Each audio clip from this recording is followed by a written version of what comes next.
Doctor ইউনূসের press wing বানিয়ে বানিয়ে মিথ্যা কথা বললে বাংলাদেশে আমরা যারা এই প্রেস উইং এর সূত্রে বিশ্বাস করে সংবাদ পরিবেশন করি তারা কি করে নির্ভরযোগ্য সংবাদ পরিবেশন করব?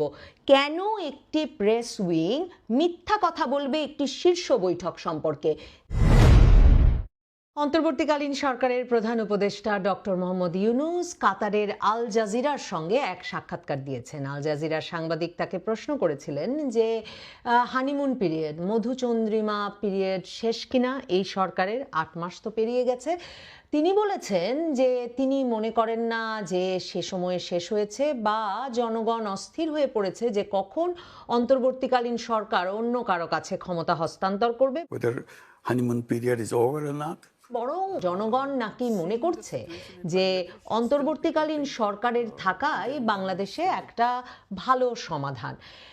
বরাবরের মতো আত্মতৃপ্ত সন্তুষ্ট ডক্টর ইউনূস সবসময় বিদেশি সংবাদ মাধ্যমকে সাক্ষাৎকার দিতে ভালোবাসেন, কারণ ওই যে দারিদ্র্যকে জাদুঘরে পাঠিয়ে দেব, 3 শূন্যের পৃথিবী তৈরি করব, এ ধরনের জাদুকরী কথাবার্তা বলে পশ্চিমা বিশ্বের জন্যে অত্যন্ত প্রিয় এক বাদামি চামড়ার আলাভুলা আদুরে পুরুষে পরিণত হবার পর থেকেই বিশ্ব নেতারা যেমন তাকে দেখলেই বুকে জড়িয়ে ধরতে চান, ঠিক তেমনি সংবাদ মাধ্যমগুলো তাকে বাড়তি কোনো প্রশ্ন করে না বিদেশে।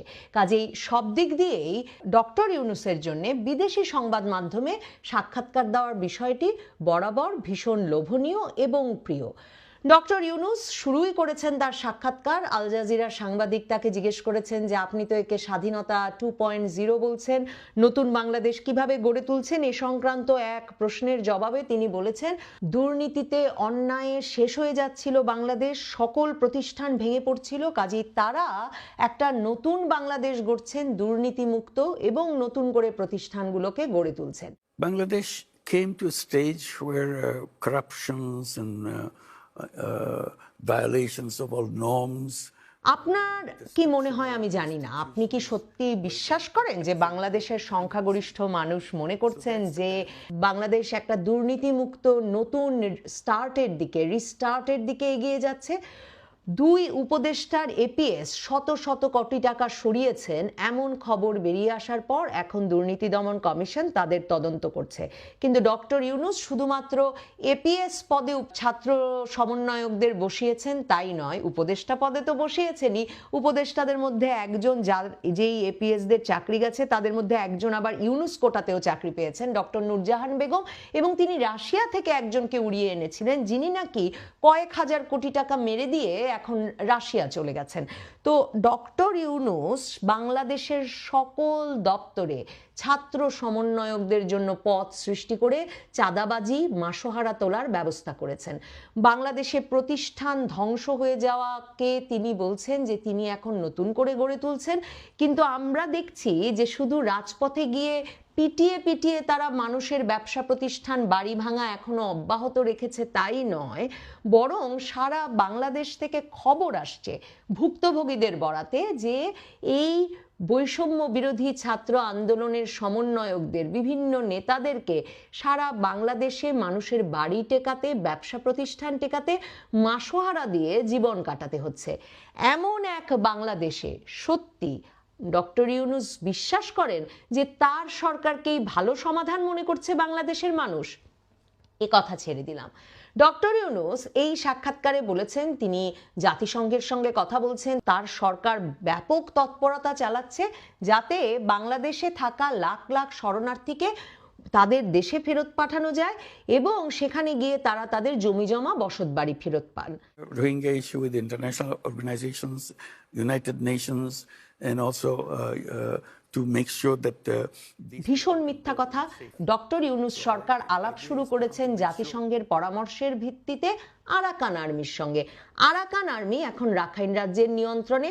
জাতিসংঘ মহাসচিব বলেছেন এখন রোহিঙ্গাদের ফেরত পাঠানো সম্ভব না।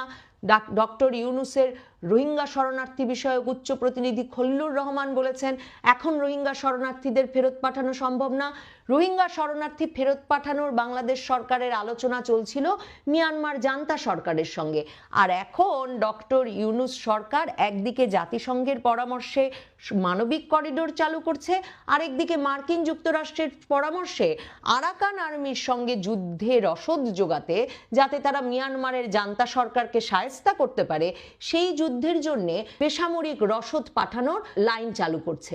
এই অবস্থায় রোহিঙ্গা শরণার্থীদের রাখাইন রাজ্যে ফেরত পাঠানোর আলোচনাটা ডক্টর ইউনূস ঠিক কোথায়, কোন পক্ষের সাথে, কার সাথে চালাচ্ছেন, আর কবে ফেরত পাঠাতে পারবেন ভাবছেন?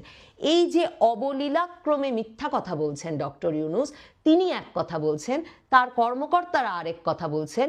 দেশি সংবাদ মাধ্যমে আমরা এক খবর জানতে পারছি, কিংবা বিদেশি সংবাদ মাধ্যমে যারা অনুসন্ধানী সংবাদ পরিবেশন করেন তাদের কাছ থেকে একরকম খবর জানতে পারছি, আর তিনি আধো আধো বলে বিদেশি সংবাদ মাধ্যমকে গিয়ে এ ধরনের মন ভুলানো কথা বলে আসছেন।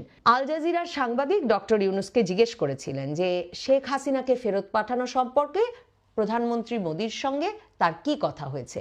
ডক্টর ইউনূস বলছেন, তিনি বলেছেন প্রধানমন্ত্রী মোদিকে যে শেখ হাসিনাকে আপনারা যদি রেখে দিতে চান রেখে দিন, কিন্তু তিনি যে ওখানে বসে কথা বলছেন সেগুলো আপনাদের বন্ধ করতে হবে, কারণ তার কথার ফলে নানা রকম উস্কানি সৃষ্টি হচ্ছে, আমাদের দেশের মধ্যে নানা সমস্যা হচ্ছে।